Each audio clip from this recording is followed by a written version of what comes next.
किसी ने हजरत अली से कहा था किसी अमानतदार की बात सुनाओ, तो कहने लगे सुनाता हूँ फारूक आजम की बात। कैसे? फरमाने लगे मैं उमर से मिलने गया। ये इखलाक है। हजरत अली शेर खुदा फरमाते हैं मैं उमर से मिलने गया, फारूक आजम से। जब मैं ये उनके इखलाक की बात बता रहे, कहते जब मैं उनके पास गया तो दिया जल रहा था। अंदर दाखिल होते ही सलाम लिया तो हाल चाल पूछने की बजाय उमर पूछने लगे कि अली कोई सरकारी काम आए हो, दीनी काम आए हो या जाती काम आए हो? तो हजरत अली रदी अल्लाह ताला अन्हु फरमाते हैं मैंने कहा कि मैं तो जाती काम से आया हूँ। तो कहते उमर जल्दी से उठे और दिया उन्होंने गुल कर दिया, चिराग बुझा दी। तो कहते मैंने कहा कि उमर चिराग क्यों बुझाया है? उमर फारूक रदी अल्लाह ताला अन्हु फरमाने लगे मैं सरकारी दस्तावेजात लिख रहा था तो ये सरकार का दिया जल रहा था उतनी देर तक, अब हम जाती बात करने लगे हैं। ये डर लगता है चंद कतरे तेल आतियात के लिए इस्तेमाल हो गया तो रब की बारगाह में क्या जवाब देना। ये इखलाकी कदरें हैं, इखलाकी कदरें। जिस कौम के अंदर इखलाकी कदरें बहाल रहती हैं वो कौम जिंदा रहती है। हजरत फारूक आजम रदी अल्लाह ताला अन्हु ने महल कोई नहीं बनाया, पार्लियामेंट कोई नहीं थी, सेनेट का इजलास कहीं भी नहीं होता था। हजरत फारूक आजम रदी अल्लाह ताला अन्हु ने ना कोई सदर हाउस बनाया, ना वजीर आजम हाउस बनाया, ना हजरत फारूक आजम ने कोई पार्टी बनाई, ना किसी के सदर बना, किसी जमीयत की सदारत की। बस इखलाकी कदरें उन्होंने बहाल रखी। अबू बकर सिद्दीक हो, फारूक आजम हो, उमर फारूक हो,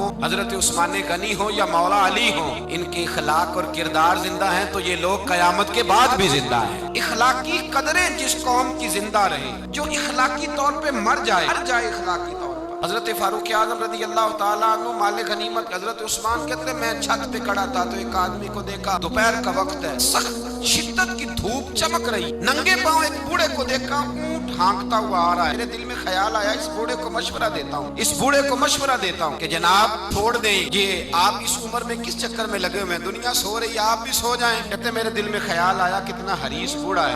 आते जब वो मेरे करीब आए, मैं छत पे देख रहा था तो मेरी तो आंसू ही निकल गए। ये कोई हरीस बूढ़ा नहीं है तो उमर फारूक है। तो हजरत उमर फारूक रदी अल्लाह ताला अन्हु। मैं नीचे उतरा, मैंने कहा हुजूर क्या कर रहे हैं, गर्मी का मौसम है। कहने लगे ये माले गनीमत के ऊंट भाग गए थे तो संभालता फिरता हूँ। हुजूर किसी गुलाम को कह देते। फरमाने लगे हुकूमत मेरी है तो जिम्मेदारी भी मेरी है, हुकूमत मेरी है तो ड्यूटी भी। इखलाकी कदरें जब किसी कौम की इखलाकी कदरें, काजी शुरैह रहमतुल्लाह ताला अलैह हजरत अली शेर खुदा के काजी थे, हजरत मौला अली शेर खुदा रदी अल्लाह ताला अन्हु ने मुतय्यन किया था। वो आए हजरत अली के पास, काजी साहब आके कहने लगे हुजूर मेरा इस्तीफा कबूल कर ले, चीफ जस्टिस नहीं बन सकता, मैं उमूर नहीं चला सकता अदालत के। अली ने फरमाया काजी साहब क्या हुआ? कहने लगे दो पार्टियों का मुकदमा मेरे पास था तो कल एक पार्टी 10 किलो खजूरें लेके आ गई है मेरे पास। तो हजरत अली फरमाने लगे आपने कबूल कर ली हैं? कहने लगे जरूरत थी मैं कबूल कर लेता। मैंने उनसे कहा है खबरदार, तुमने सोचा कैसे, झिड़क दिया है, कबूल नहीं की तो कहा फिर आप इस्तीफा क्यों दे रहे हैं? तो ये उम्मत मुस्लिमा की इखलाकी कदरें हैं। ये उम्मत मुस्लिमा का रंग है, अपनी मिल्लत पर कयास अक़वाम मगरिब से न का आस है, तरकीब में कौमे रसूले हाशमी।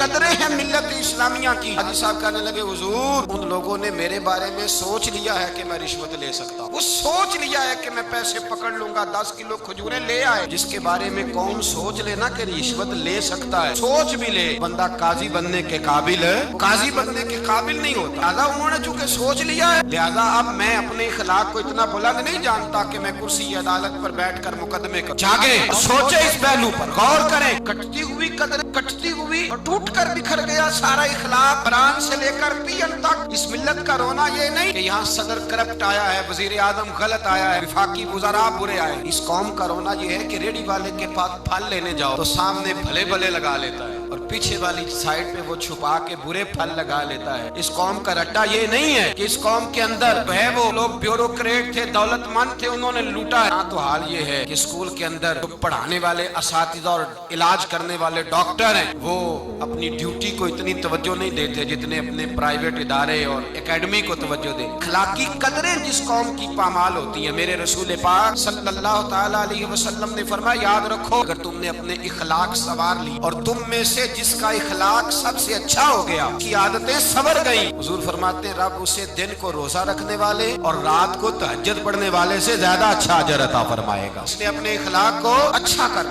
अपनी आदतों को संवार लिया और फरमाया मैं तुम्हारे इखलाक संवारने आया हूँ, मैं तुम्हारी आदतें निखारने आया। मेरे रसूल पाक अलैहिस्सलातु सलाम ने इखलाक की कदरें, मेयार बुलंद किया। इखलाकी कदरों का मेयार लोगों पर बोझ बन जाता था। अगर किसी का एक पैसा किसी के हाथ आता था उसको रात नींद नहीं आती, ना मुहाल होता था। ये इखलाक था। साथ वाला पड़ोसी बेचैन होता था तो इस घर में भी किसी को नींद नहीं आती थी। ये इखलाक था। हज़रत उस्मान गनी रज़ी अल्लाह ताला अन्हु अगर मालदार हैं, जिस भूखे की भूख का पता चला है, उस्मान गनी ने अपने कंधे पे तोड़ा रख के उसके घर पहुंचाया। ये इखलाकी कदरें थी। हज़रत बिलाल हबशी रज़ी अल्लाह ताला अन्हु का रंग काला है, होंठ मोटे हुए नहीं है, लेकिन वो जब भी आके खड़े होते थे सारे कुरैशी हाशमी खड़े होके उनका इस्तकबाल करते। इखलाकी कदरें जिस कौम के अंदर मजबूत होती हैं, हमारे तो घरों में सत्यानाश हो गया इखलाक का। बेटा शिकायत करता है, मैं हुकूके वालिदैन पे बयान कर रहा था, बच्चा बाद में मुझे मिला, कहने लगे साहब एक दुखड़ा भी सुन लो थोड़ी देर के लिए। मैंने बड़ी अजमतें बयान की माँ बाप की, एक दुखड़ा भी सुन लो। मैंने कहा सुनाइए। कहने लगे अगर अब्बा राजी उससे हो जो जेब ज्यादा गर्म करे, अगर अम्मा गीत ही उसके गाए, अम्मा को पैसे ज्यादा कमा के ला के दे तो मैं गरीब हूँ तो बताए मैं अम्मा को राजी कैसे करूं। जहाँ इखलाकी कदरों का ये हाल हो कि बच्चे सोचने लगे पैसे होंगे तो बाप राजी होगा, ऐसे होंगे तो अम्मा राजी हो। मेरे मुस्तफा करीम अलैहिस्सलाम सहाबा के इखलाकी पहलुओं पे तवज्जो देते और हिलम का, हौसले का, तहम्मुल का, बुर्दबारी का, सखावत का दर्स देते। इसीलिए इखलाकी कदरें बड़ी मजबूत थी। हजरत सैयदना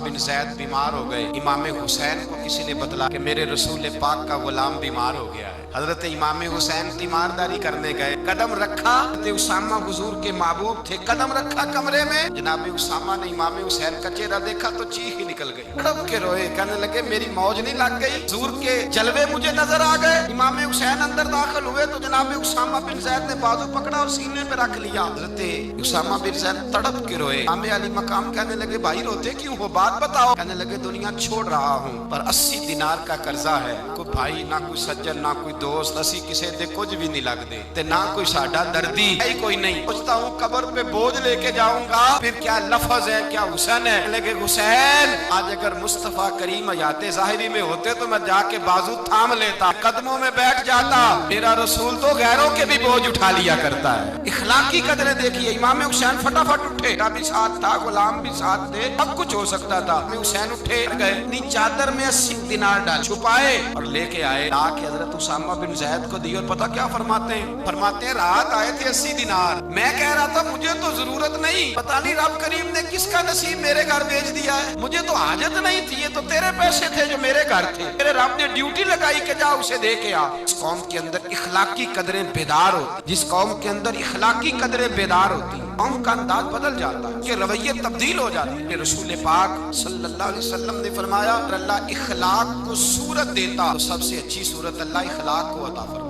सारा दिन कंगा की, सारा दिन शीशे पे खड़े रहे, सारा दिन आईना देखा। ओ भाई गर्दन झुका के दिल भी देख लेता तो मैल कोई नहीं फिर तू बड़ा हसीन है, अगर बुग़्ज़ कोई नहीं फिर तू बड़ा प्यारा है, अगर हसद कोई नहीं फिर तेरे अंदर बड़ी रोशनी है, अगर तू किसी का दुख बांटता है तो फिर क्या बात, अगर तुझे किसी पे शफकत आती है फिर क्या बात, अगर किसी के रोने से तेरी आंखें भी रो पड़ती हैं फिर तू बड़ा ही आला, फिर क्या बात।